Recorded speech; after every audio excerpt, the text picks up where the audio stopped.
Hello बच्चों, welcome back to the channel. Today we will continue with chapter light continue करेंगे और आज जो है टॉपिक पढ़ेंगे रिफ्रैक्शन और साथ में एक बहुत इंपॉर्टेंट टॉपिक चलेगा रिफ्रैक्टिव इंडेक्स, जिससे बच्चों को थोड़ा सा डर भी लगता है। बहुत इजी वे में रिफ्रैक्टिव इंडेक्स पढ़ेंगे। स्टार्ट करते हैं रिफ्रैक्शन से। रिफ्लेक्शन बच्चों हमारा हो चुका है, इससे पहले रिफ्लेक्शन सारे जो आपके मिरर्स वगैरह थे सब कंप्लीट हो चुके हैं। फाइन। देखो बच्चों, रिफ्रैक्शन स्टार्ट करने से पहले थोड़ा सा रिफ्लेक्शन देख लेते हैं। रिफ्लेक्शन में आपने क्या पढ़ा था कि कोई भी सरफेस है उसके ऊपर इंसिडेंट रे आती है और रिफ्लेक्ट होकर चली जाती है दूसरी बात हमने क्या पढ़ी थी बीच में, देखो कोई नॉर्मल होता था। नॉर्मल क्या होती है? नॉर्मल एक कंपेयरिंग लाइन होती है। ठीक है, ऐसे नहीं कि आपको शीशे में कोई नॉर्मल दिखाई देगा। नॉर्मल एक कंपेयरिंग लाइन होती है। और कंपेयर किस चीज के लिए कंपेयरिंग लाइन होती है? कि किस एंगल से लाइट आई और किस एंगल से लाइट गई। वो एंगल नापने के लिए या एंगल मेजर करने के लिए हमने नॉर्मल एक लाइन मान ली है कि भाई किसी स्ट्रेट लाइन से हम देख लेते हैं कि किस एंगल से आई है और किस एंगल से चली गई। बच्चे परेशान रहते हैं नॉर्मल नॉर्मल क्या है। ये नॉर्मल कुछ नहीं है, लाइन हम मान लेते हैं बीच में, जिससे हम इस लाइन को के और इस लाइन के एंगल को कंपेयर करते हैं और इस लाइन के और इधर से हम एंगल कंपेयर करने के लिए। ठीक है, तो चलो वो बात तो बात की है। अब हम पढ़ते हैं रिफ्रैक्शन। देखो जैसे रिफ्लेक्शन में पढ़ा था कि स्ट्राइक हुई और स्ट्राइक होकर जो है आई, स्ट्राइक होकर वापस चली गई। ठीक है, रिफ्रैक्शन में ऐसा नहीं होता। रिफ्लेक्शन में क्या होता है, लाइट आती है और आने के बाद एक मीडियम से दूसरे मीडियम में, मीडियम क्या है मैं अभी आपको बताऊंगी। जैसे लाइट आई और वापस नहीं गई, ये पास हो जाती है। ये पास होने के बाद क्या होगा, या तो जैसे आप फिर से एक इमेजिनरी मतलब एक लाइन मान लेते हैं नॉर्मल कंपेयर करने के लिए। कंपेयर क्या करने के लिए कि लाइट की रे आ तो रही है, अब ये जा कैसे रही है। तो ये कई बार क्या होता है अंदर की तरफ आ जाती है, कई बार क्या होता है ये कि भाई लाइट आई और आने के बाद ये बाहर की तरफ निकल जाती है। इस तरीके से नॉर्मल से दूर की तरफ निकल जाती है और कई बार नॉर्मल के, ये रहा नॉर्मल, नॉर्मल के पास आ जाती है। तो ये बात की बात है कब नॉर्मल के पास आए कब बाद में जाए। लेकिन बस आपको ये समझना है कि रिफ्रैक्शन में लाइट आती है और अंदर मटेरियल के पास हो जाती है, मटेरियल के अंदर पास हो जाती है। अब ये बात आती है कि कहां से क्या पास हो रही है। देखो जो लाइट आती है तो जिस मीडियम से आती है, ठीक है, जैसे ये है मीडियम, इस मीडियम से लाइट आ रही है तो इस मीडियम को हम मीडियम 1 मानते हैं। अभी ये मीडियम क्या है बात करेंगे। और जो दूसरी चीज में जाती है उसको बच्चों हम मीडियम 2 मानते हैं, मीडियम 2। अब इस बात का क्या मतलब है, लाइक फॉर एग्जांपल एक ग्लास है, उसमें पानी है, या फिर सिंपल ग्लास भी है, कोई बात नहीं पानी हो या नहीं हो, सिंपल ग्लास भी है। यहाँ से लाइट की रे आ रही है और पास होकर निकल रही है। ठीक है, ये जो है बच्चों जैसे आई वैसे नहीं जाएगी, ध्यान रखना। आ तो रही है तो ये क्या करते हैं, थोड़ा सा शिफ्ट हो जाती है। जब आपको निकलती हुई दिखाई देगी तो या तो थोड़ा सा ऊपर से या नीचे से कहीं से, ये आपको डायरेक्ट बिल्कुल जहां से आई ना वहां से निकलती हुई नहीं दिखाई देती है, थोड़े बहुत डिफरेंस रहता है। तो जहां से लाइट आ रही है, जैसे फॉर एग्जाम्पल ये ग्लास है तो यहाँ से लाइट आ रही है तो ये होता है मीडियम 1। तो इस केस में मीडियम 1 क्या है, एयर, कि एयर से लाइट आ रही है। किसमें पास हो रही है, पानी है तो पानी, अदरवाइज ग्लास। तो ये हो जाता है जहां से पास हो रही है, इसको ग्लास को हम बोलते हैं मीडियम 2। तो ये होते हैं मीडियम 1 और मीडियम 2। बच्चे परेशान रहते हैं ना क्या होता है मीडियम मीडियम। मीडियम का मतलब जैसे कई बार क्या होता है कि भाई लाइट जो है यहाँ पे ग्लास में पानी है, एयर से तो आ रही है पर पहले ग्लास से भी होके आ रही है। तो कई बार ग्लास मीडियम 1 हो जाता है कि भाई ग्लास में से आई और ग्लास के बाद फिर पानी में होती हुई चली गई, तो मीडियम 2 क्या हो गया, यहाँ पर पानी हो गया।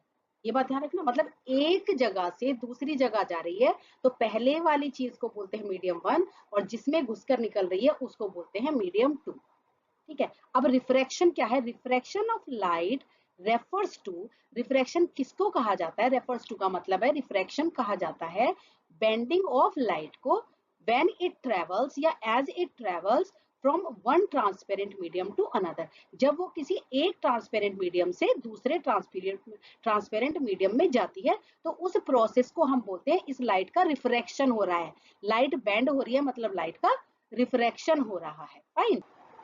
तो refraction is simply the bending of light. आप क्या लिख सकते हैं एग्जाम पे, refraction is the bending of light when it travels from one transparent medium to another. मतलब एक ट्रांसपेरेंट मीडियम से दूसरे ट्रांसपेरेंट मीडियम में जब जाती है लाइट तो जो लाइट बेंड होती है उसको हम बोलते हैं कि रिफ्रैक्शन हो रहा है लाइट का। ठीक है बच्चों, ट्रांसपेरेंट मीडियम जैसे एयर से ग्लास में या ग्लास से वाटर में या फिर ग्लास से डायमंड में या फिर एयर से डायमंड में, इस तरीके से। तो लाइट किस तरीके से बेंड होगी उसको बोलते हैं रिफ्रैक्शन। ठीक है है बच्चों। अब बेंड किस तरीके से होती है वो देखना है हमें। तो आपको बच्चों ध्यान रखना है, जब हम दो मीडियम्स लेते हैं तो जो हल्का वाला मीडियम होता है, जो ऑप्टिकली रेयरर होता है, ऑप्टिकली रेयरर को हम सिंपल रेयरर भी यहाँ पर बोलेंगे। ऑप्टिकली रेयरर का मतलब क्या होता है? ऑप्टिक्स का मतलब आपकी रेज यानी कि लाइट की पढ़ाई चल रही है। ऑप्टिकली रेयरर मीडियम होते हैं जिसमें लाइट तेज मूव कर पाती है, जिसमें लाइट तेज मूव कर पाती है। और डेंसर या फिर ऑप्टिकली डेंसर मीडियम होते हैं जिसमें लाइट धीरे मूव कर पाती है, जिसमें लाइट धीरे मूव कर पाती है। अब हम क्या करते हैं, इन दोनों मीडियम्स के बीच में एक नॉर्मल ड्रॉ कर लेते हैं कि चलो भाई नॉर्मल कंपेयर करने के लिए हमने एक नॉर्मल ड्रॉ कर लिया। अब जब लाइट आती है, जब लाइट आती है बच्चों, तो रेयरर मीडियम से अगर डेंसर में जाएगी, इसको देखो जाना तो कैसे चाहिए, लाइट की जो ओरिजिनल जो डायरेक्शन होनी चाहिए वो कैसी होनी चाहिए भाई, ऐसे जानी चाहिए, सिंपल ऐसे, ठीक है। बट ऐसे नहीं जाती है, लाइट जो है टुवर्ड्स द नॉर्मल बेंड कर जाती है। टुवर्ड्स द नॉर्मल का मतलब नॉर्मल की तरफ, वो अपने आप को इतना खुला खुला महसूस नहीं करती कि भाई हल्के में तो बड़े मजे से आ रही है, लेकिन जैसे ही वो गाढ़े में जाती है उसको ना तकलीफ होने लगती है, तो वो थोड़ी झुक सी जाती है और वो नॉर्मल की तरफ आ जाती है। इसके जस्ट अपोजिट अगर ऐसा हो जाता है कि भाई यहाँ डेंसर है, डेंसर का मतलब हम मान लेते हैं कि चलो वाटर है, और यहाँ रेयरर है, रेयर का मतलब हम मान लेते हैं चलो एयर है, तो ये उल्टा केस हो गया। अब गाढ़े में से आ रही है, गाढ़े में से आ रही है और ये नॉर्मल है, ये रहा नॉर्मल, तो ये क्या करती है, गाढ़े में से जब हल्के में आती है तो ये फ्री टू मूव हो जाती है, इसका मजा आ जाता है, फ्री टू मूव हो जाती है, तो ये बाहर की तरफ इजीली बाहर की तरफ भाग जाती है। तो अब इसमें आपको बस दो बात ध्यान रखनी है कि जब रेयरर से डेंसर की तरफ आएगी तो टुवर्ड्स द नॉर्मल, ये पेपर में क्वेश्चन आते हैं तो आप इसको अपनी लैंग्वेज में बना के लिखेंगे। When light travels from rarer medium to denser medium, rarer medium to denser medium, it bends towards the normal। और उल्टा when it travels from denser to rarer, जब denser से rarer में जाएगी, it moves away from the normal, it moves away from the normal। ये बात आप याद रखेंगे। अब उसके बाद आ जाते हैं, एक आपका छोटा सा एक्सपेरिमेंट आता है बच्चों, रेक्टेंगुलर ग्लास स्लैब का। उसमें आपकी टीचर यहाँ से एक लाइट आपको इंसिडेंट कराती है और लाइट की जो है ना डायरेक्शन थोड़ी सी चेंज हो जाती है जब वो बाहर की तरफ रोशनी निकलती है, ठीक है, बाहर की तरफ, जबकि उसकी डायरेक्शन क्या होनी चाहिए भाई, जैसे आई है, मान ली यहाँ से आई है तो ऐसे निकल जानी चाहिए लाइट, बट वो थोड़ा सा यहाँ से निकलती है, यहाँ से निकलती है। तो ये तो आपका एक्सपेरिमेंट है। इस एक्सपेरिमेंट में ऐसा क्यों होता है पहले तो आपको ये पता होना चाहिए।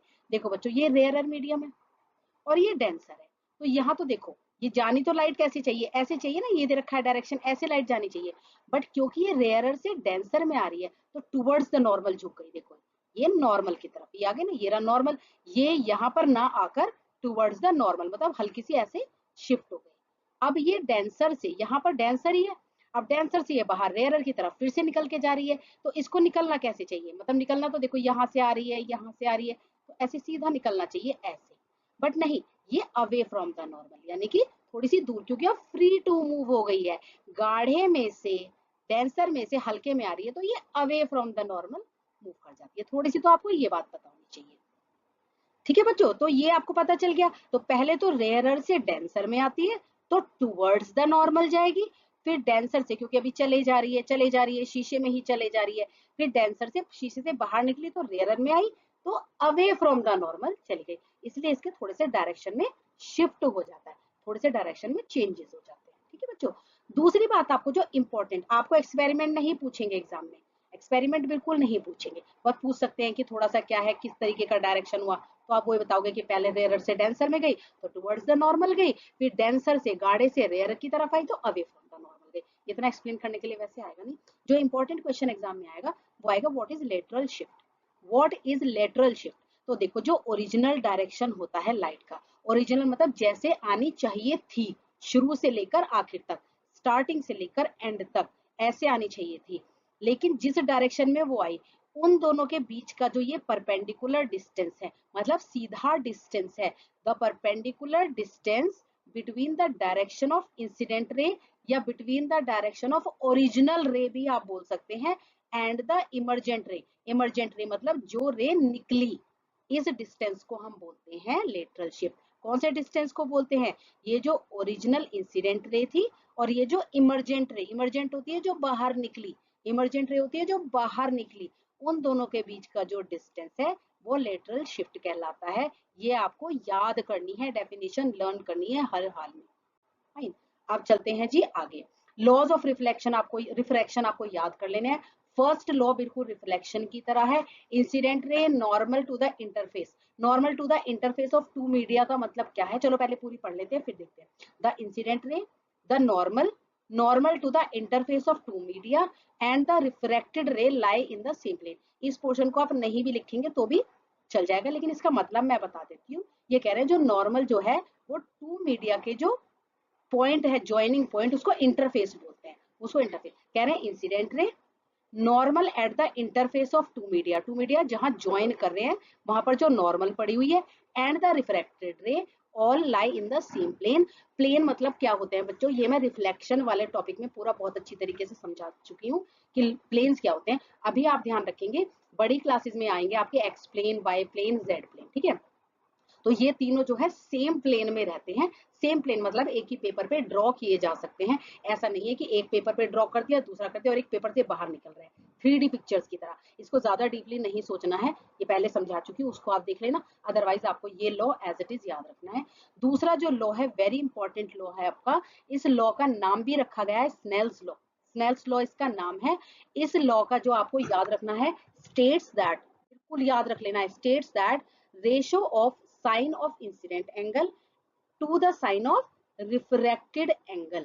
ये कह रहे हैं जो रेशो है किस किस का, किस किस का रेशो होना चाहिए, जो इंसिडेंट एंगल है और जो रिफ्रैक्टेड एंगल है उनके साइन का, उन दोनों का नहीं। आई और आई, इसका आर का साइन नहीं बोला है, इनका जब आप साइन निकाल लेते हैं।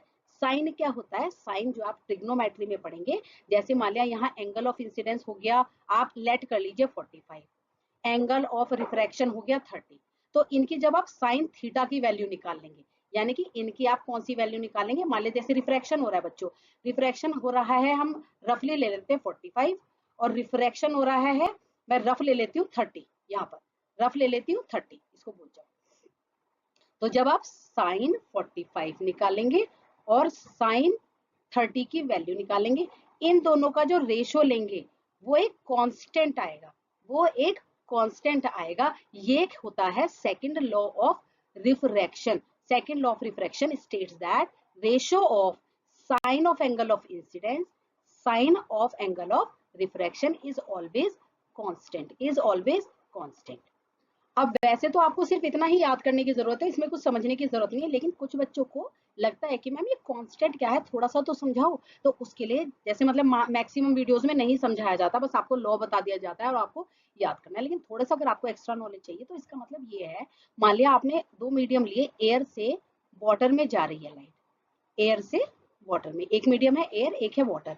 दोबारा से देख लेते हैं, एक है एयर और एक मीडियम है वाटर। मान लिया ये है पूरा मीडियम, ठीक है, यहाँ पे हम एक ऐसे मीडियम बना लेते हैं।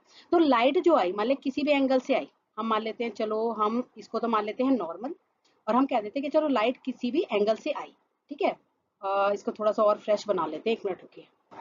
हाँ, यहाँ पर मैंने दो फिगर बना दी है, मतलब हो सकता है एक बार यहाँ पर एंगल 45 हो, और हो सकता है यहाँ पर एंगल 30 रह गया हो, और हो सकता है यहाँ पर एंगल कुछ और बन गया हो, और यहाँ पर एंगल कुछ और बन गया होगा। मैं एक्स वाई लिख लेती हूँ, ठीक है। तो जब आप इन दोनों का साइन थीटा निकालोगे और डिवाइड करोगे, और जब आप इन दोनों का साइन थीटा निकालोगे और डिवाइड करोगे इस फॉर्मूले से, तो जो आंसर आएगा वो हमेशा सेम रहेगा। मतलब किसी भी एंगल से लाइट आ रही है और किसी भी एंगल से जा रही है, और मीडियम है सेम। इसी तरीके से मतलब एयर और वाटर, दोबारा से एयर और वाटर लेते हैं, और अब की बार किसी और एंगल से आ रही है और किसी और एंगल से निकल जा रही है, लेकिन हर बार जब भी आप इनके साइन निकालोगे, मतलब इनकी साइन थीटा की वैल्यूज निकालोगे और उनके डिवाइड करोगे, मान लिया यहाँ 45 और 30 की वैल्यू निकालोगे साइन में, और यहाँ आप y और x की वैल्यू निकालोगे साइन में, तो ये जो दो आंसर आएंगे ना बच्चों, वो कह रहे हैं हर बार, अगर एयर और वाटर की ही बात करे जा रहे हैं तो हर बार वैल्यू सेम आएगी, हर बार वैल्यू जो है वो बच्चों कांस्टेंट आएगी, वो ये कह रहे हैं। मतलब जितना समझ में आ रहा है ठीक है, अदरवाइज आप समझ लीजिए आपको इस तरीके से स्नेल्स लॉ याद करना है, स्नेल्स लॉ याद करना है। अब आगे चलते हैं बच्चों, बहुत इंपॉर्टेंट आपका जो टॉपिक चलेगा वो है रिफ्रैक्टिव इंडेक्स, वो है रिफ्रैक्टिव इंडेक्स। रिफ्रैक्टिव इंडेक्स को आप दो तरीके से याद रखेंगे। एक तो आप याद रखेंगे कि ये जो कांस्टेंट आता है, मान लिया अभी हम एयर और वाटर की बार बार बात करते हैं, एयर और वाटर है, एयर और वाटर में जो आपकी वैल्यू आई थी साइन को सॉल्व करके, साइन थीटाज को सॉल्व करके जो वैल्यू आई थी बच्चों, इस वैल्यू को ही हम रिफ्रैक्टिव इंडेक्स बोलते हैं। क्या बोलते हैं इस वैल्यू को? रिफ्रैक्टिव इंडेक्स ही बोलते हैं। तो अगर आपके एग्जाम में आ जाता है कि रिफ्रैक्टिव इंडेक्स की आप डेफिनेशन लिखिए, तो या तो आप ये लिख सकते हैं कि भाई स्नेल्स लॉ से हमें ये पता चलता है कि sine i upon sine r constant होता है। This constant value is called refractive index.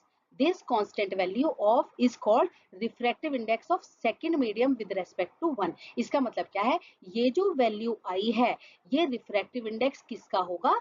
Water का होगा, विद रेस्पेक्ट टू एयर।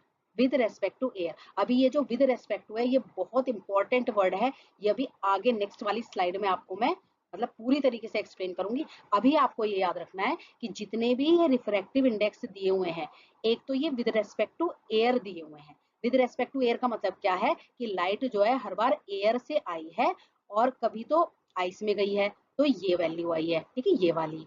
और वाटर में गई है तो ये वैल्यू आई है। और अगर एयर से अल्कोहल में गई है तो ये वैल्यू आई है। अगर एयर से कैरोसिन में गई है तो रिफ्रैक्टिव इंडेक्स ये आया है। हर बार ये जो वैल्यूज होती हैं, ये बच्चों एयर के कंपैरिजन में ली हुई है।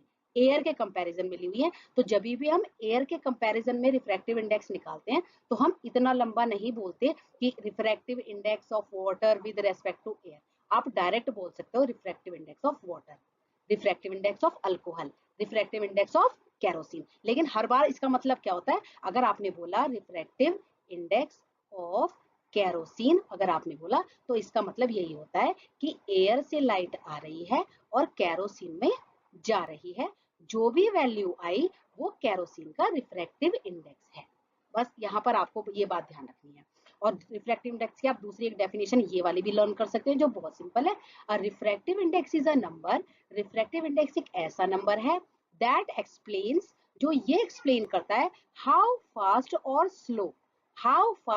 Slow light travels when passed through a medium.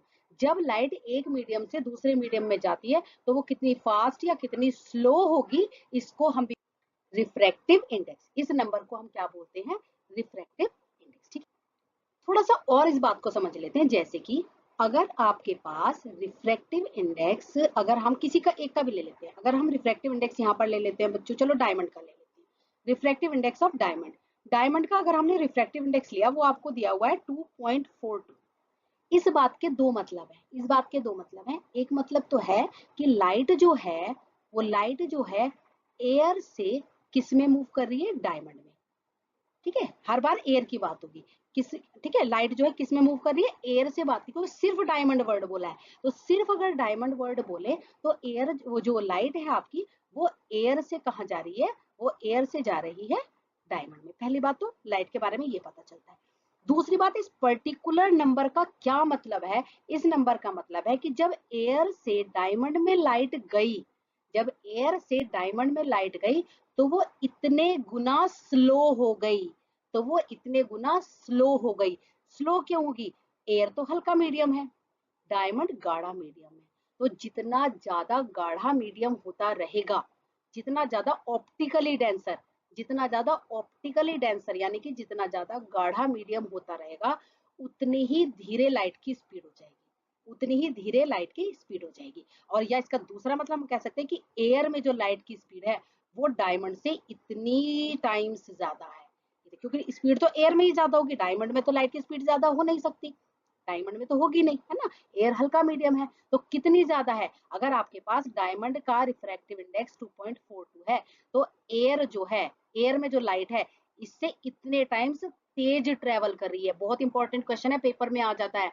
या तो आप बोलोगे डायमंड में जो है इतने टाइम्स स्लो मूव कर रही है, या आप दूसरे शब्दों में बोल सकते हो एयर में इतने टाइम्स फास्ट मूव कर रही है। एक ही बात है ना, दो बच्चे हैं, या तो हम बोलेंगे ये इससे इतना स्लो है, या हम बोलेंगे ये इससे इतना फास्ट है। तो एक ही बात है, दोनों का मतलब तो एक ही है। तो डायमंड में बोलेंगे कि लाइट जो है इतना स्लो मूव कर रही है, ठीक है, या बोलेंगे एयर में इतना ज्यादा फास्ट मूव कर रही है। अभी प्रॉपर क्वेश्चन भी मैं इसका कराऊंगी, ये बात आपको ध्यान रखनी है। तो रिफ्रैक्टिव इंडेक्स में हमने क्या क्या पढ़ा है? एक तो हमने पढ़ा है कि ये जो साइन आर और साइन आई और साइन आर का जो कांस्टेंट होता है, साइन मतलब यहाँ पर साइन थीटा, जो भी एंगल होगा उसका साइन थीटा निकालना है। अभी आप पूरी ट्रिग्नोमेट्री में, मैथ्स में यही पढ़ोगे, ठीक है, कि 30 अगर एंगल है तो साइन 30 की वैल्यू, 45 अगर एंगल है तो साइन 45 की वैल्यू, इन दोनों का रेशो करेंगे, जो कांस्टेंट आता है उसको कहते हैं रिफ्रैक्टिव इंडेक्स। अगर आपको इससे समझ में नहीं आ रहा है तो सिंपल भाषा में रिफ्रैक्टिव इंडेक्स एक ऐसा नंबर है, कोई भी रिफ्रैक्टिव इंडेक्स ले लो, एक ऐसा नंबर है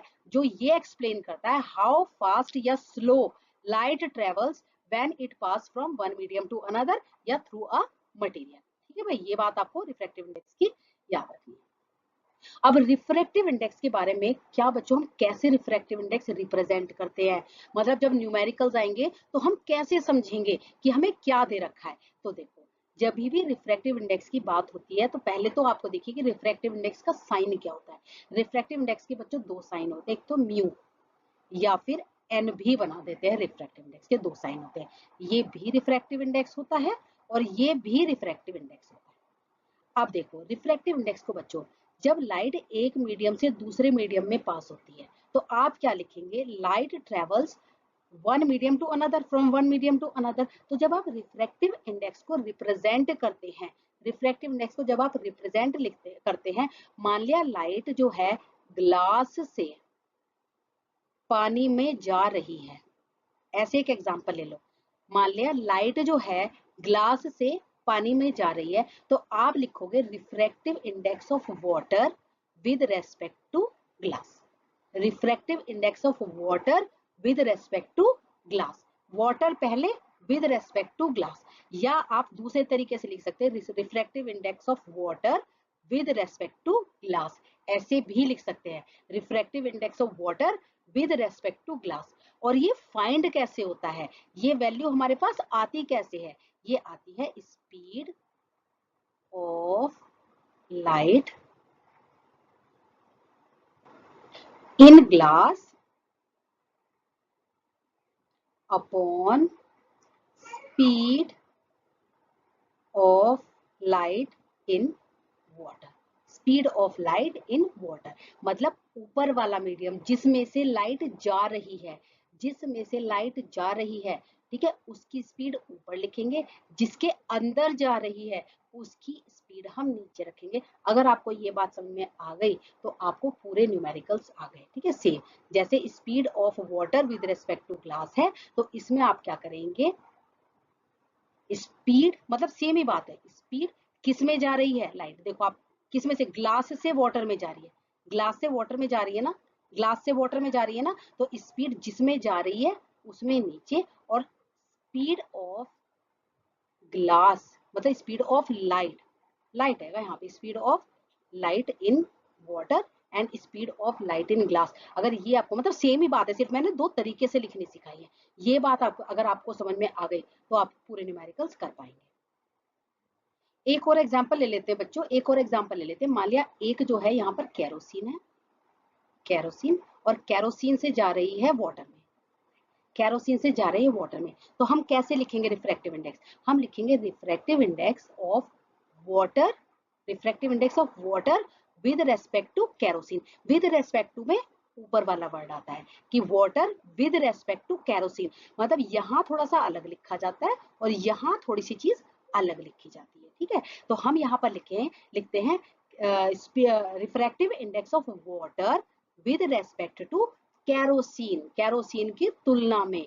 और जब हम इसकी स्पीड के बारे में इसका फॉर्मूला लिखते हैं कि भाई अब मैं ये रिफ्रैक्टिव इंडेक्स फाइंड कैसे करूंगा, तो आप लिखोगे स्पीड ऑफ लाइट, ऊपर वाला kerosene, in kerosene upon speed of light in water. बस इतनी सी बात आपको ध्यान रखनी है और कुछ नहीं, इतनी सी बात अगर आपको याद रहेगी, मतलब जब भी आप फॉर्मूला लिखेंगे तो जहां से लाइट एंट्री कर रही है और जिसमें एंट्री कर रही है, इस तरीके से आपको लिखना है फॉर्मूला। अगर ये फॉर्मूला आपको लिखना आ गया और आपको रेस्पेक्ट वाली बात लिखनी आ गई, किसके रेस्पेक्ट में क्या, तो समझ लीजिए आप पूरा करोगे, पूरा हो पाएगा। तो अगर आपको लिखा गया है refractive index of water with respect to kerosene, तो इसका मतलब है केरोसिन में से वाटर में लाइट जा रही है।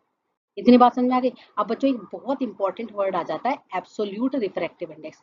एब्सोल्यूट रिफ्रैक्टिव इंडेक्स क्या होता है, हमेशा जो भी लाइट है, मान लीजिए यहाँ डायमंड है, यहाँ पर हम मान लेते हैं पानी है, वाटर है, तो हमेशा अगर एयर में से जा रही है लाइट, मतलब एक मीडियम उसमें से एयर है, एक मीडियम उसमें से एयर है, मतलब अगर एयर में से जा रही है लाइट, चाहे वो डायमंड में जा रही हो, एयर में से जा रही है लाइट चाहे वो वाटर में जा रही हो, तो हम क्या बोलते हैं, उसको बोलते हैं हम कि ये डायमंड का एब्सोल्यूट रिफ्रैक्टिव इंडेक्स है, या सिंपल डायमंड का रिफ्रैक्टिव इंडेक्स है। या वाटर में जा रही है तो हम बोलते हैं absolute refractive index of water.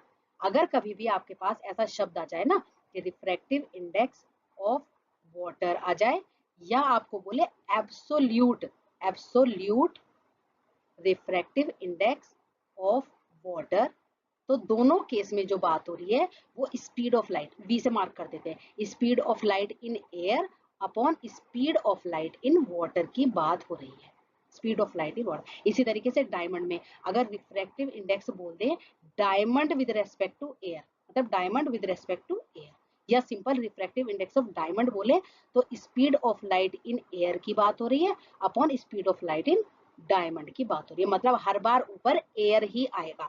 तो जब भी एयर के कंपैरिजन में रिफ्रैक्टिव इंडेक्स होता है तो हम बोलते हैं वो उस मटेरियल का, मतलब एयर में से जिस मटेरियल में जा रही है उस मटेरियल का एब्सोल्यूट रिफ्रैक्टिव इंडेक्स है। एब्सोल्यूट में मतलब एब्सोल्यूट का नाम आने का मतलब ये है कि एयर से उस मटेरियल में वो लाइट जा रही है। एयर वहां पर मेन जो है स्पीड ऑफ लाइट एयर रहेगी, एयर के अंदर क्या स्पीड है और वो किस मीडियम में जा रही है, ग्लास में जा रही है या डायमंड में जा रही है, हम बोल देंगे कि ये उस मटेरियल का, ग्लास का या डायमंड का या किसी का भी रिफ्रैक्टिव इंडेक्स है। मान लो हो सकता है ग्लास का रिफ्रैक्टिव इंडेक्स है तो मीडियम क्या हो जाएगा, ग्लास।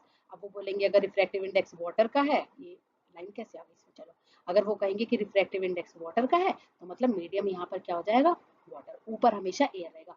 फॉर्मूला आपको हमेशा याद रखना है, किसी भी चीज का रिफ्रैक्टिव इंडेक्स है तो स्पीड ऑफ लाइट जिसमें से जा रही है, यहाँ पर एयर में से जा रही है, एयर में से जा रही है ग्लास में, तो एयर की स्पीड, और एयर मतलब एयर में लाइट की स्पीड और ग्लास में लाइट की स्पीड, ठीक है, ये ध्यान रखना है आपको, जिसमें से जाती है उसकी स्पीड ऊपर आती है। यहाँ से आपके फॉर्मूलेज मतलब फॉर्मूला बन जाता है और आपको मतलब आगे के न्यूमेरिकल करने में ईज हो जाती है, बहुत ज्यादा इजीली न्यूमेरिकल्स कर पाते हैं। अच्छा, यहाँ पर थोड़ा सा सिग्निफिकेंस देख लेते हैं कि रिफ्रैक्टिव इंडेक्स की सिग्निफिकेंस क्या है। तो सिग्निफिकेंस आ जाती है पेपर में, what is the significance of refractive index. तो इट हेल्प्स टू अंडरस्टैंड, ये क्या अंडरस्टैंड करने में हेल्प करता है, how light behaves when it enters through a medium. जब किसी डिफरेंट मीडियम्स में, मतलब एक मीडियम से दूसरे मीडियम में लाइट जाती है तो वो कैसे बिहेव करती है। बिहेव का मतलब उसकी स्पीड कैसी होती है, उसकी स्पीड धीमे हो जाती है या उसकी स्पीड तेज हो जाती है, ये सब हमें रिफ्रैक्टिव इंडेक्स से पता चलता है। मतलब वो away from the normal band करेगी या टुवर्ड्स द नॉर्मल बैंड करेगी या away from the normal band करेगी, ये सब कुछ रिफ्रैक्टिव इंडेक्स से पता चल जाता है। अब कैसे पता चल जाता है, इसमें से एक एग्जाम्पल हम ले लेते हैं। चलो हम ले लेते हैं वाटर, हम ले लेते हैं वाटर। वाटर का रिफ्रैक्टिव इंडेक्स यहाँ पर कितना दे रखा है टेबल में, 1.33। क्या दे रखा है, 1.33। इसका मतलब ये है जब भी लाइट, अब रिफ्रैक्टिव इंडेक्स से देखो क्या क्या पता चलता है, और एयर का यहाँ पर क्या दिया हुआ है रिफ्रैक्टिव इंडेक्स बच्चों, 1.0003। तो किसका कम है, इसका लेस है और इसका मोर है, इसका मोर है। तो अब रिफ्रैक्टिव इंडेक्स से हमें क्या पता चलता है, एक तो हमें ये पता चलता है रिफ्रैक्टिव इंडेक्स से कि इसमें जो है, क्योंकि रिफ्रैक्टिव इंडेक्स ज्यादा है, रिफ्रैक्टिव इंडेक्स ज्यादा है तो समझ लीजिए इसमें जो लाइट की स्पीड है वो कम होगी, वो कम होगी। जितना ज्यादा रिफ्रैक्टिव इंडेक्स होगा, देखो यहाँ पर रिफ्रैक्टिव इंडेक्स बहुत ज्यादा है तो स्पीड जो है लाइट की यहाँ पर बहुत ही ज्यादा कम होगी, बहुत ही ज्यादा कम होगी। अब एग्जाम में आपको क्वेश्चन आएगा, तीन आपको कोई भी उठा के दे देंगे, एक ये दे दिया फर्स्ट, और एक ये सेकंड दे दिया, और एक ये यहाँ पर थर्ड दे दिया। पहले तो आप कहेंगे इनको असेंडिंग ऑर्डर में, वो एग्जाम वाले आपको पूछेंगे स्पीड ऑफ लाइट के असेंडिंग ऑर्डर में लगाइए, स्पीड ऑफ लाइट के असेंडिंग ऑर्डर में लगाइए। असेंडिंग मतलब जिसमें स्पीड ऑफ लाइट कम है, फिर ज्यादा है, फिर सबसे ज्यादा है। अब आप बताइए सबसे कम स्पीड ऑफ लाइट किसमें होगी, सबसे कम स्पीड होगी जिसका रिफ्रैक्टिव इंडेक्स सबसे ज्यादा है। तो रिफ्रैक्टिव इंडेक्स जो सबसे ज्यादा है वो है 1.53।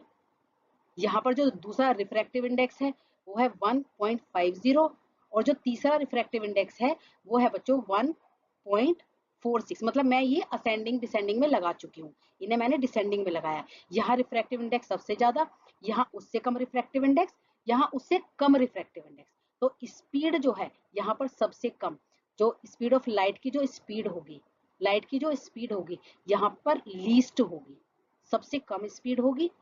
यहाँ पर मोर, थोड़ी सी ज्यादा स्पीड होगी। और क्योंकि इसका रिफ्रैक्टिव इंडेक्स सबसे कम है, क्योंकि इसका रिफ्रैक्टिव इंडेक्स सबसे कम है, तो यहाँ पर जो स्पीड ऑफ लाइट होगी वो मोस्ट होगी। ठीक है, मोस्ट होगी। तो ये बिल्कुल ऑपोजिट होते हैं। जितना ज्यादा, देखो यहाँ पर ज्यादा था रिफ्रैक्टिव इंडेक्स, तो लाइट की स्पीड सबसे कम। यहाँ रिफ्रैक्टिव इंडेक्स थोड़ा सा कम हुआ तो लाइट की स्पीड बढ़ी। यहाँ रिफ्रैक्टिव इंडेक्स बिल्कुल कम हो गया तो लाइट की स्पीड जो है सबसे ज्यादा हो गई, सबसे ज्यादा हो गई। इसको हम बोलते हैं ये ऑप्टिकली डेंसर, सबसे ज्यादा गाढ़ा होगा ऑप्टिकली डेंसर। और ये सबसे लीस्ट, सबसे कम ऑप्टिकली डेंसर होगा, लीस्ट ऑप्टिकली डेंसर। ये ध्यान रखना, जो चीज जितनी ज्यादा डेंसर होती है, जितनी ज्यादा गाढ़ी होती है, उतनी ही स्पीड ऑफ लाइट कम होती है। ये तो सिंपल बात है। आप किसी गाढ़ी चीज में से स्पीड निकालना चाह रहे हैं लाइट की, वो तो बड़ी मुश्किल से निकलेगी, वो बहुत मुश्किल से निकलेगी। तो ये 3 बात आपको ध्यान रखनी है, फर्स्ट, सेकंड और थर्ड। ये सब रिफ्रैक्टिव इंडेक्स पर डिपेंड करता है। सबसे ज्यादा रिफ्रैक्टिव इंडेक्स है तो सबसे कम होगी स्पीड और सबसे ज्यादा डेंसर होगा। जितना ज्यादा रिफ्रैक्टिव इंडेक्स उतना ज्यादा डेंसर, जितना ज्यादा रिफ्रैक्टिव इंडेक्स उतना ज्यादा डेंसर। मेरे साथ बोलिए, जितना ज्यादा रिफ्रैक्टिव इंडेक्स उतना ज्यादा डेंसर, और जितना ज्यादा डेंसर उतनी कम स्पीड लाइट की, उतनी कम स्पीड लाइट की। पहली बात तो ये ध्यान रखनी है। अब यहाँ पर भी एक एक्सेप्शन रहता है, एक एक्सेप्शन रहता है। देखो कैरोसिन का केस देखिए आप, कैरोसिन और वाटर।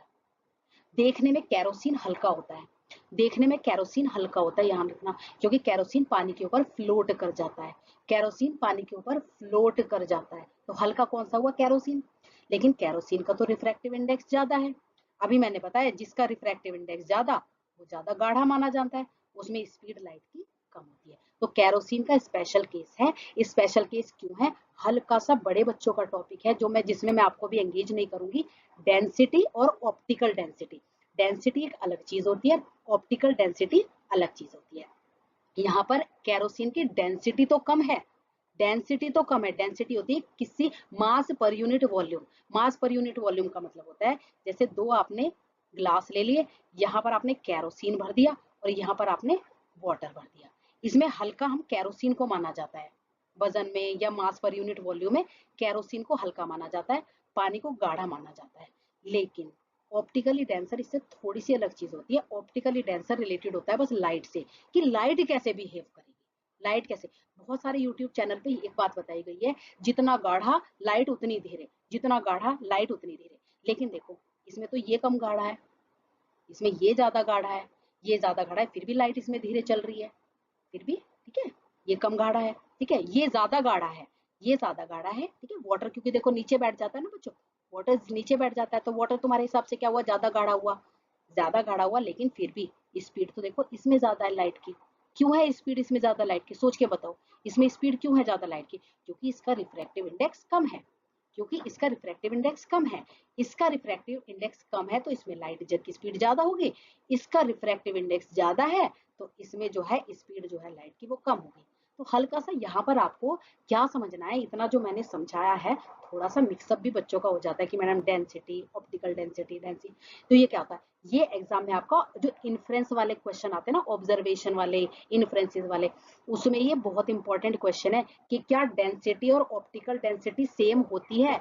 तो आप बोलेंगे कि हाँ, तो आप बोलेंगे हाँ, ऑप्टिकल डेंसिटी और मास डेंसिटी सेम हो सकती है, हो सकती है, but not in every case, not in every case. For example kerosene and water, for example kerosene and water, ये दोनों में एक दूसरे का अपोजिट है, ये दोनों में एक दूसरे का अपोजिट है। अपोजिट क्यों है, कैरोसिन की डेंसिटी तो ज्यादा, कैरोसिन की डेंसिटी तो कम है क्योंकि वो पानी पर फ्लोट कर जाता है, तो उसकी डेंसिटी तो कम है, पर उसकी ऑप्टिकल डेंसिटी ज्यादा है, उसमें से लाइट धीरे ट्रेवल कर पा रही है, उसमें से लाइट धीरे ट्रेवल कर पा रही है। और अगर आपको कुछ समझ में आया है या नहीं आया तो कैरोसिन का स्पेशल केस आप याद करके जाएंगे, कैरोसिन का स्पेशल केस आप याद करके जाएंगे, ठीक है। कैरोसिन हल्का है लेकिन फिर भी लाइट उसमें से धीरे पास होती है, लाइट उसमें धीरे पास होती है, बस ये ध्यान रखना है। बाकी बिल्कुल परेशान होने की जरूरत नहीं है। जब भी आपसे ये वाले न्यूमेरिकल्स देंगे, जो मैंने अभी इतनी बात समझाई है, असेंडिंग और डिसेंडिंग वाले, आपको वैल्यूज मिलेंगी, आपको वैल्यूज मिलेंगी और उन वैल्यूज के अकॉर्डिंग पहले आप देखना किसकी डेंसिटी ज्यादा है, उसमें से लाइट धीरे पास कराना, किसकी डेंसिटी कम है उसमें से लाइट तेज पास करा देना। आपका असेंडिंग डिसेंडिंग का क्वेश्चन हो जाएगा। बहुत इंपॉर्टेंट क्वेश्चन है असेंडिंग डिसेंडिंग का। अभी ये जो बात मैंने डेंसिटी और मास डेंसिटी वाली समझाई है वो यहाँ पर है, यहाँ पर आपको थोड़ी समझ में आती है पढ़कर तो ठीक है, नहीं आती तो इसका कोई आपकी क्लासेस में अभी रिलेशन नहीं है। वो कह रहे हैं कि मास डेंसिटी और ऑप्टिकल डेंसिटी सेम हो भी सकती है और नहीं भी हो सकती है। स्पेशली कैरोसिन के केस से समझाया है, जो बाकी लोग नहीं समझाते, मैं आपको समझा रही हूँ। कैरोसिन का केस ऑपोजिट है, मास डेंसिटी लेस है बट ऑप्टिकल डेंसिटी मोर है कैरोसिन के केस में। मतलब है तो हल्का पर लाइट धीरे स्लो मूव करेगी, ठीक है, स्लो मूव करेगी, ये बात ध्यान रखना। चलो जी, अब आगे आ जाते हैं, हम थोड़े से न्यूमेरिकल्स कर लेते हैं जल्दी से रिफ्रैक्टिव इंडेक्स के, जिससे कि आप बच्चों के फटाफट थोड़े से न्यूमेरिकल की भी तैयारी हो जाए। रिफ्रैक्टिव इंडिसेस, इंडिसेस मतलब जो रिफ्रैक्टिव इंडेक्स का प्लूरल, कई सारे रिफ्रैक्टिव इंडेक्स दे रखे हैं ना, तो उनका प्लूरल दे रखा है। यहाँ ए बी सी तीन मटेरियल दे रखे हैं जिनका रिफ्रैक्टिव इंडेक्स दे रखा है। ए का दे रखा है आपको 1.6, इसका बी का 1.8 और इसका, मतलब फर्स्ट नंबर पे सबसे हल्का वाला जो है वो ये है, उससे थोड़ा गाढ़ा ये है, और जो सबसे ज्यादा रिफ्रैक्टिव इंडेक्स है वो थर्ड वाले का है। ठीक है बच्चों, समझ आ गया। अब क्वेश्चन क्या पूछा है, ray of light travelling from A to B, एक रे ऑफ लाइट है जो ए से बी में जा रही है पहले, और फिर जा रही है बी से सी में, फिर जा रही है बी से सी में, ये बात समझ में आ गई, फिर जा रही है बी से सी में। अब in which of the two cases the refracted ray, मतलब कौन से केस में refracted ray bend towards the normal, normal की तरफ बेंड करेगी। ध्यान रखेंगे जब गाढ़ा मीडियम होगा तो नॉर्मल की तरफ बेंड करेगी, गाढ़ा मीडियम होगा तो नॉर्मल की तरफ बेंड करेगी। तो ए से बी में, ए से बी में गाढ़े में जा रही है, ये हल्का है ना, कम रिफ्रैक्टिव इंडेक्स है तो ये हल्का है, ये रेयरर है, ये रेयरर है, ये डेंसर है, ये डेंसर है, ये फिर से रेयरर आ गया, ये रेयरेस्ट मतलब सबसे ही हल्का है। तो इससे इसमें जाएगी तो टुवर्ड्स द नॉर्मल मूव करेगी, towards the normal, towards the normal. तो इन्होंने यही पूछा, तो आप इसमें आंसर लिख के आओगे कि जब ए टू बी मूव करेगी तो टुवर्ड्स द नॉर्मल। ठीक है, दूसरा केस पूछा है, in which case does the speed of light increases in the second medium. कह रहे दोनों केस में से ये बताओ कि सेकेंड मीडियम में स्पीड ऑफ लाइट इंक्रीज कौन से में होगी। तो देखो सिंपल सी बात है, क्योंकि ये हल्का है, जब बी से सी में जाएगी, बी में जो है बी का कितना है 1.8 है और सी का कितना है 1.5 है, तो हल्का कौन सा हुआ, ये वाला। तो जब बी से सी में जाएगी तो स्पीड ऑफ लाइट जो है वो इंक्रीज होगी। रीजन में क्या लिख के जाओगे, because B is denser, C is rarer, therefore speed of light will increase in rarer medium, C में increase हो जाएगी। ये हो गया आपका एक न्यूमेरिकल, इस तरीके के ही पेपर में आते हैं। दूसरा, the refractive index of diamond is 2.42, ये कह रहे हैं डायमंड का रिफ्रैक्टिव इंडेक्स कितना है 2.42, कितना है 2। व्हाट डज दिस मीन, इस स्टेटमेंट का मतलब क्या है, इस स्टेटमेंट का मतलब है स्पीड ऑफ, ऐसे ही पेपर में लिख के आएंगे, speed of light in diamond is 2.42 times, अब बताओ लेस होगी या मोर होगी, lesser, lesser, speed of light in diamond is 2.42 times lesser, E R है लेसर देन एयर, एयर से इतने टाइम्स कम होगी स्पीड, क्योंकि डायमंड गाढ़ा मीडियम होता है, इसका रिफ्रैक्टिव इंडेक्स बहुत ज्यादा है। तो इस स्टेटमेंट का पर्टिकुलरली इस नंबर का मतलब क्या है, इतने टाइम्स हल्की होगी, या दूसरी भाषा में लिख सकते हो speed of air, speed of light in air is 2.42 times more than diamond, more than diamond, दोनों में से कोई सी भी एक लाइन लिख के आप आ सकते हो। ठीक है, अब आपका जो बच्चों नेक्स्ट न्यूमेरिकल आ जाता है, एक और न्यूमेरिकल कर लेते हैं, light enters from air to glass, light enters from कहां से कहां जा रही है, light enters from air to glass, तो glass with respect to water, जैसे बताया था ना, देखो एयर से ग्लास में जा रही है, एयर से, बना के देख लेना आप एग्जाम में, एयर से ग्लास में जा रही है तो आप लिखोगे glass with respect to air, क्या लिखोगे, देखो मैंने लिखा ना glass with respect to air, air बोला है water, from air, okay okay okay, air, ठीक है एयर, तो glass with respect to air. तो यहाँ पर इन्होंने कुछ और भी दिया हुआ है, पहले आप फॉर्मूला देख लीजिए, इन्होंने बोला है light enters from air to glass having refractive index, यानी कि रिफ्रैक्टिव इंडेक्स कितना दे दिया आपको 1.5, 1.50. What is the speed of light in glass? Glass में स्पीड ऑफ लाइट कितनी होगी? तो पहले आपको फॉर्मूला पता होना चाहिए। तो जब भी आपका ये हो कि भाई ग्लास में जा रही है एयर में से, ग्लास में जा रही है एयर में से, तो आप क्या लिखोगे? Speed of light, light in, क्या लिखेंगे ऊपर, क्योंकि एयर में से जा रही है, अपॉन स्पीड ऑफ लाइट इन किस में जा रही है? ग्लास। बस यही मैं आपको न्यूमेरिकल में समझाना चाह रही थी। तो ये कितना दे रखा है आपको? जो दे रखा है उसको आप ऐसे लिख लेंगे। आपको speed of light in air भी आपको दे रखा है 3 इंटू ये 10⁸ आएगा मीटर पर सेकेंड, और ग्लास में आपको फाइंड आउट करनी है। तो जो चीज आपको स्पीड आपको ग्लास की फाइंड आउट करनी है, तो 3 इंटू 10⁸ अपॉन 1.50। इसको कैसे सॉल्व करते हैं? इसको मैं यहाँ साइड में सॉल्व कर देती हूँ। देखो ये 1.50 में से जो पॉइंट हटेगा बच्चों, यहाँ से पॉइंट रिमूव हो गया, ये किसके पास चला जाएगा? ये 100 बन के ऊपर आ जाता है। नीचे से कभी पॉइंट हटाते हैं तो 100 ऊपर चला जाता है ना, और ये 10⁸ तो ऐसे ही रहा, और नीचे 1 पॉइंट, ये पॉइंट तो हट ही गया हमारा, ये हो गया 150। ये क्या हो गया? 150। अब जब आप इन दोनों को सोल्व करोगे, ये तो 300 हो गया ऊपर वाला है ना, तो जब आप सोल्व करोगे तो ये 152 सा कितना होगा? 300।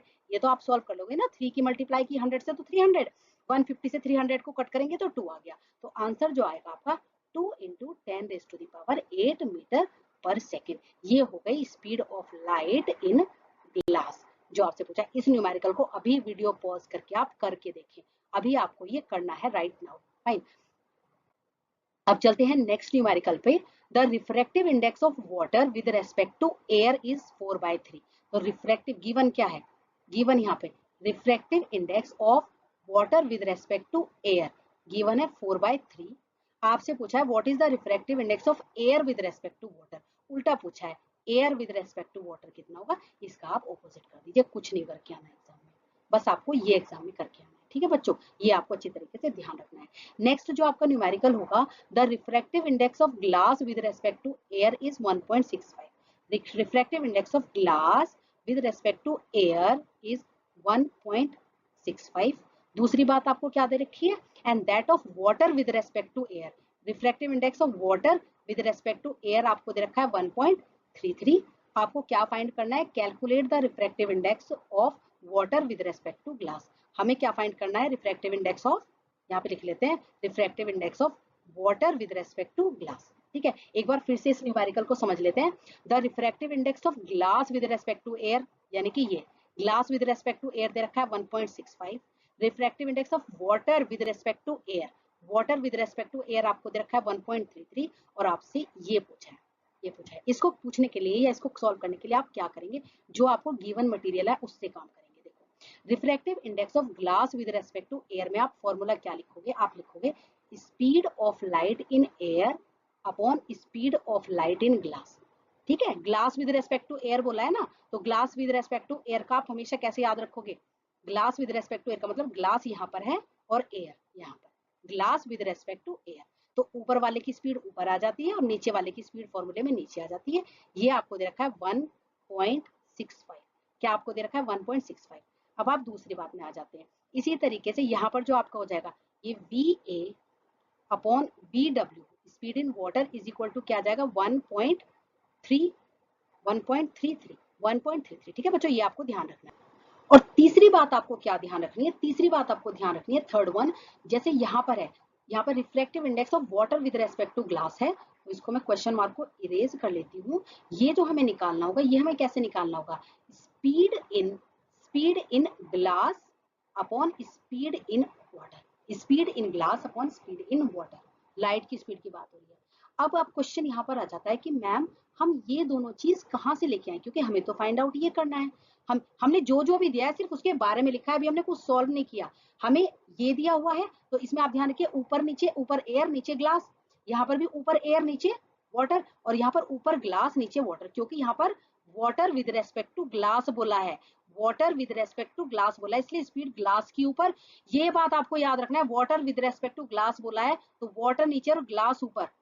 ये बात अगर आपको समझ में आ गई तो आप सारे न्यूमेरिकल कर पाओगे। ठीक है, जो ऊपर है उसकी स्पीड ऊपर रहेगी, जो नीचे है उसकी स्पीड नीचे रहेगी। अब आप कहोगे मैम ये दो स्पीड्स हमें कहाँ से मिलेंगी? तो वो हमें जो गिवन है वो हमें मिलेंगी यहाँ से। देखो ग्लास की स्पीड में यहाँ से निकाल लेती हूँ, मैं क्रॉस मल्टीप्लाई करती हूँ, ग्लास को मैं यहाँ ले जाती हूँ, पेन में कुछ हो गई है गड़बड़, ठीक है, तो ये हो जाएगा VA अपॉन 1.65। ठीक है, पेन में एक बार चेक कर लेती हूँ पेन में क्या हुआ। फाइन, ये हो गया VA अपॉन, ये हमारा आ गया स्पीड ग्लास में। इसी तरीके से हम यहाँ पर निकाल लेंगे VA अपॉन 1.33, ये हो गया स्पीड इन वाटर, ये हो गया स्पीड इन वाटर, आ गया ना, देखो स्पीड इन ग्लास भी आ गया आपके पास और स्पीड इन वाटर भी आ गया आपके पास।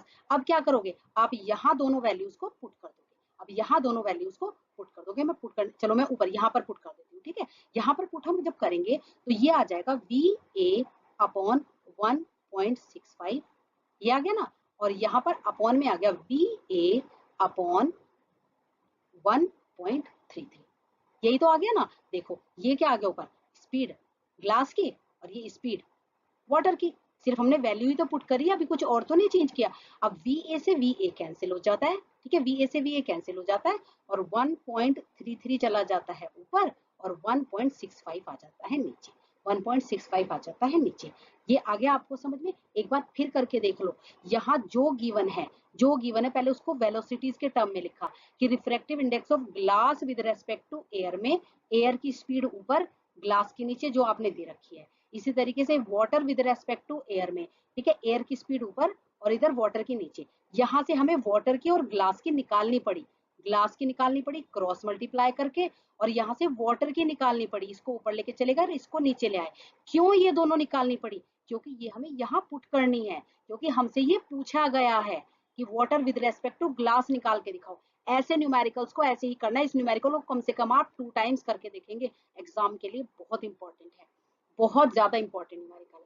जब आप पुट कर देंगे तो हमेशा ये एक चीज एयर वाली हमेशा कैंसिल होगी, हमेशा। फिर जब आप इसको सॉल्व करेंगे तो आपका आंसर आ जाएगा, आपका आंसर यहाँ पे 0.80 के अराउंड या कुछ भी आ रहा है, आप देख लेना एक बार सॉल्व करके, ठीक है। मैं तो सॉल्व करूंगी तो काफी बड़ी वीडियो हो जाएगी। यहाँ पर मैंने आपको रिफ्रैक्टिव इंडेक्स के न्यूमेरिकल भी करा दिए हैं, रिफ्रैक्टिव इंडेक्स भी समझा दिया है।